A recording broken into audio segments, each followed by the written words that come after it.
The surface of Mars is bone dry and seemingly devoid of life, but experts have long speculated that life could exist on Mars in water under the surface. In 2018, they found evidence of one lake at the Martian South Pole. Now, a new study has found an entire cluster of lakes. Here is what they discovered.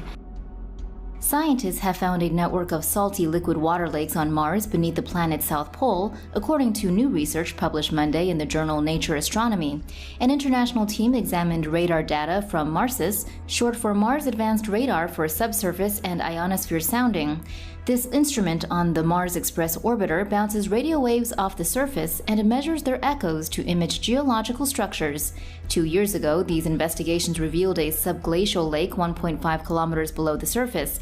The lake is in a region called Ultimi Scopuli near the red planet's south pole and measures about 20 kilometers across. Further investigations and analysis of new data from Mars Express have found 3 additional salty lakes, each a few kilometers wide. Because Mars lacks a substantial atmosphere, the resulting low pressure on the planet's surface makes it impossible for liquid water to form. But the planet had seas and lakes billions of years ago, and liquid water could still exist under the surface. This water would likely be saturated with salts, which would keep it liquid at temperatures as low as 150 degrees Kelvin. Life exists in subglacial lakes on Earth, like Lake Vostok in Antarctica, so these Martian lakes could harbor remnants of life that evolved when the planet had a more hospitable climate and liquid water on the surface. This new study comes just a few weeks after scientists reported finding potential signs of life in the clouds of Venus.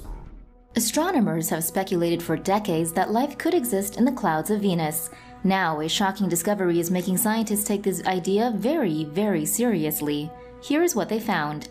In an experiment made from pure curiosity, scientists from Cardiff University, the University of Manchester, and the Massachusetts Institute of Technology scanned the clouds of Venus and detected phosphine, a gas that could be a sign of life. The findings were published in the journal Nature Astronomy. Venus is about the size and the same mass as Earth. Its diameter is 12,104 kilometers. Earth's is 12,756 kilometers. Unlike Earth and all the other planets in the solar system except Uranus, Venus rotates from east to west, and it rotates on its axis very slowly. A day on Venus lasts 243 Earth days. Venus is also the hottest planet in the solar system. A runaway greenhouse gas effect makes surface temperatures hot enough to melt lead, with an atmospheric surface pressure 90 times greater than that on Earth. But high up in its atmosphere, there's a spot that is neither too hot nor too cold for life. To make their discovery, the scientists used the James Clerk Maxwell telescope in Hawaii. They were shocked when they found hints of phosphine in Venus's spectrum.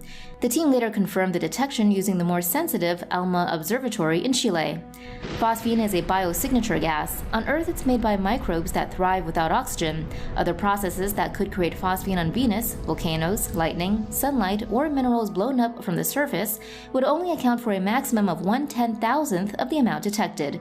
In a recent paper led by astronomer Sarah Seeger at MIT, the authors note there is a sweet spot 48 to 60 kilometers up in the clouds above Venus. They hypothesized that microbes could live there, drying up as they fall to the lower atmosphere, and then rehydrating as they return to the cloud layer by upward diffusion. In a statement, Jane Greaves, the lead researcher on the phosphine discovery from Cardiff University, said, "This was an experiment made out of pure curiosity. I thought we'd just be able to rule out extreme scenarios, like the clouds being stuffed full of organisms. When we got the first hints of phosphine in Venus's spectrum, it was a shock." Of course, this is not definitive proof that life exists on Venus. In an opinion piece on CNN, Sarah Seeger from MIT wrote her takeaway is that it indicates there is something highly unusual going on to produce phosphine, either some completely unknown chemistry or possibly some kind of microbial-type life.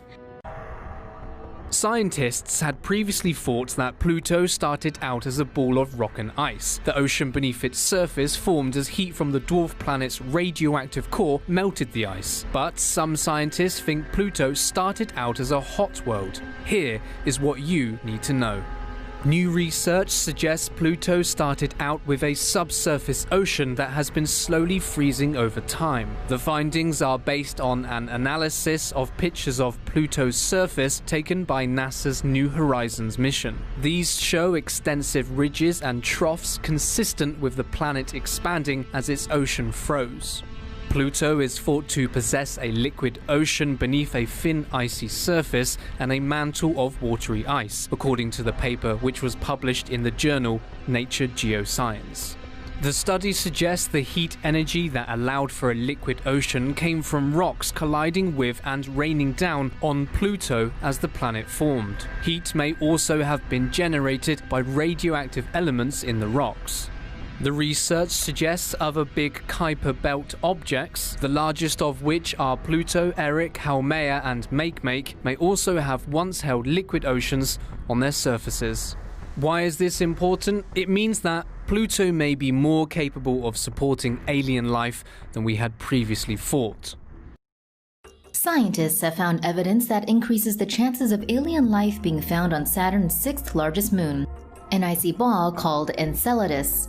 NASA scientists used data from the Cassini space probe to see what new information they could find about Enceladus. They went digging through detailed infrared images and say they've now found strong evidence of areas of fresh ice in the moon's northern hemisphere. Fresh ice drastically increases the odds of finding alien life on any planet. This fresh ice is thought to have originated in the moon's interior, and scientists think there must be some kind of mechanism by which the fresh ice could have emerged to cover patches of the moon's ancient ice surface. Some theorize that these fresh ice patches in the north formed in much the same way as similar patches formed in the south by being blown through a series of giant cracks in the moon's surface. These giant cracks in the south look like tiger stripes. Their data were studied a few years ago. According to the researchers, the tiger stripes are about 130 kilometers long, with fracture lines running parallel to one another, spaced at 35 kilometers apart. Lead author Doug Hemingway at the Carnegie Institute for Science says that the fissures constantly blow out water and ice, unlike any other formation known to exist on icy moons. According to the research team, the tiger stripes and the formation's strange behavior is caused by the moon's eccentric orbit around Saturn. Because Enceladus's distance to Saturn fluctuates, planetary gravity stretches and flexes the moon. This effect generates the heat that keeps Enceladus from freezing solid.